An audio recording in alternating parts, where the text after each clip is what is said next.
একদিন একজন গরিব লোক রাস্তায় 10টি টাকা পেল। সে ভাবতে লাগলো, এই 10 টাকায় কি কেনা যাবে। সারাদিন এই 10টি টাকার চিন্তায় সে সময় নষ্ট করে ফেলল। পরে সেই 10 টাকা ফেলে দিল।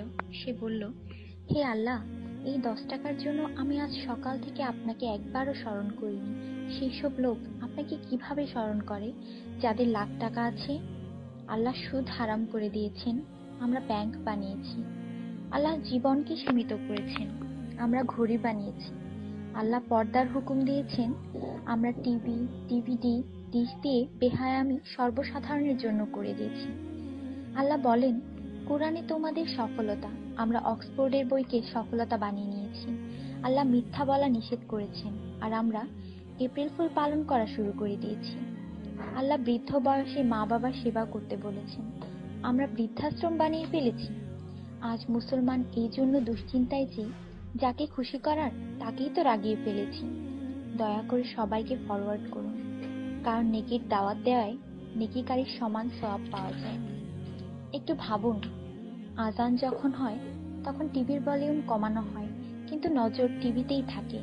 আর মনে মনে বলি, আজান যাতে তাড়াতাড়ি শেষ হয়। এতেই কি আজানের মর্ম? আপনি নিজে আপনার মনকে প্রশ্ন করুন।